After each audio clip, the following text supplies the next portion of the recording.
Magandang araw mga ka-ATD. Kung isa ka sa mga gumagamit ng electric vehicle o hybrid car, may malinaw na balita mula sa Department of Transportation. Hindi mo na kailangang kumuha ng DOE certification para magamit ang coding exemptions. Ito ay nilinaw mismo ni Acting Secretary Giovanni Lopez. Alinsunod sa direktiba ni Pangulong Bongbong Marcos Jr. para maipatupad ng tama ang Evida Law. Ayon kay Acting Secretary Lopez, to settle this issue once and for all, hindi po kailangan ng mga electric at hybrid vehicle owners na kumuha ng Department of Energy certification para magamit ang coding exemption.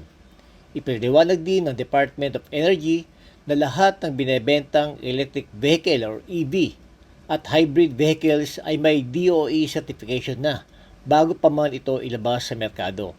Kaya't hindi na kailangang kumuha pa ng panibagong dokumento.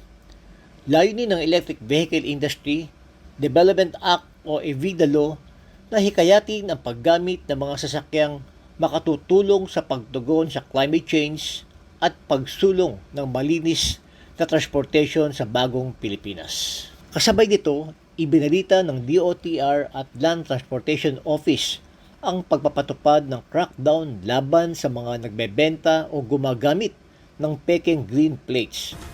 We received reports already na may mga motor vehicles they put hybrid kahit hindi naman hybrid yung mga sasakyan nila. Nakikipagtulungan na rin ang DOTR at LTO sa PNP Highway Patrol Group upang hulihin ang mga sangkot sa paggawa at paggamit ng mga peke o hindi otorisadong motor vehicle plates. Paalala ng LTO, multa na 10,000 para sinumang mahuhuling gumagamit ng peke o unauthorized plates. Posibleng makulong ng 6 na buwan hanggang 2 taon at maaari ring masuspinde o makansela ang driver's license. May listahan na kami at meron na rin kaming hawak na mga motor vehicles sporting green plates illegally. So habang nakikinig kayo sa akin ngayon, mayroon pa kayong pagkakataon na ibalik nyo na yung mga dating plaka ninyo to avoid inconvenience in the streets. Pwede namin tanggalin yung plaka agad, bigyan namin sila ng ticket kaagad at kunin nila bayaran nila yung mga tickets nila for violations or particular violations before the LTO office and there ayusin na nila yung plaka nila. Mga ka-ATD, ang paggamit ng green plates ay simbolo ng disiplina at malasakit sa kalikasan. Hindi ang pandaraya, kaya't gamitin ng tama ang privilege sa ilalim ng Evida Law at makiisa sa pagtaguyod ng malinis, ligtas at sustainable na transportation para sa lahat. Ako si Arnold Divina para sa ATD, Action Divina, Tatak Divina. Impormasyong totoo, action agad, Tatak Divina. Ako po si Doc Engineer Arnold Divina. At ako naman po si Aida Gonzalez and we are your hosts here on Tagumpay It's All Good.